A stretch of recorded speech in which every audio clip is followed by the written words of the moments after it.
What's up, Ragin Nation? How's it going? This is Alex here, and you're watching the Ragin Ronin review. I got a review for you. Last weekend, I saw The Nice Guys, and The Nice Guys is the latest film from writer-director Shane Black. If that name sounds familiar, it's because he directed Iron Man 3. He also wrote and directed Kiss Kiss Bang Bang, which also starred Robert Downey Jr., and he wrote a couple of older but fun films, such as Lethal Weapon, The Monster Squad, and also The Long Kiss Goodnight, to name a few.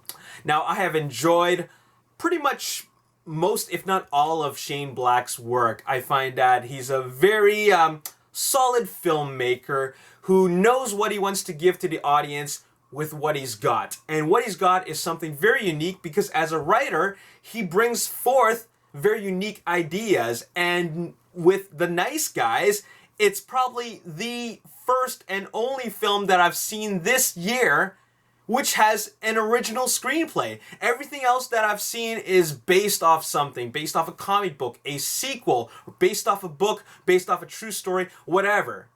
The Nice Guys is probably the only film I've seen all year that is finally original, and that is a good thing.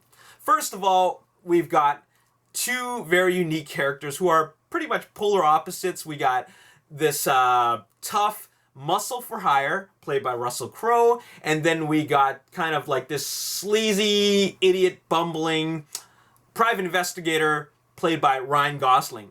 Now, the tough guy role is not much of a stretch for Russell Crowe, but he does a good job playing it.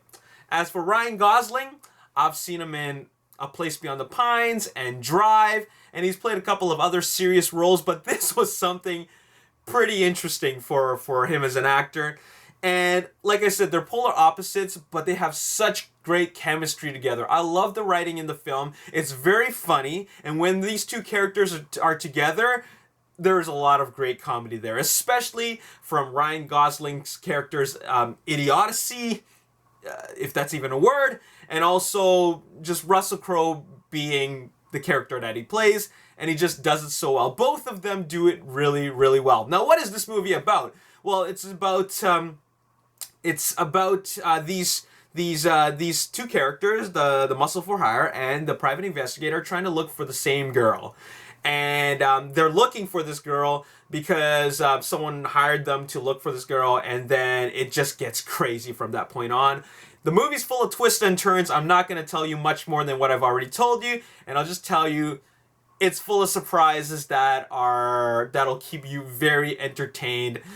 It's a very engaging film. Shane Black has a really, really great eye for detail. This film just looks fantastic under the great direction, and not only that, the set design, the locations, making Los Angeles look like a 1977 Los Angeles was awesome. I'm sure there's a lot of CG work there, but I love that they were able to transport the audience back in time to 1977 Hollywood. That was awesome, and it just really made me appreciate the film so much more because it brought us something very, very unique.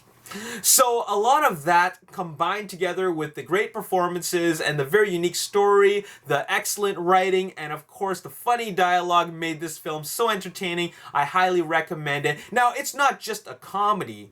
It is pretty action-packed. I'm not saying that there's like non-stop action, but when there is action, it's a lot of fun. And there's all kinds of action in this movie, from like fist fights to gun fights to car chases, and it's just it's a lot of fun, and it just works really well with the story. It's not just action for the sake of being there.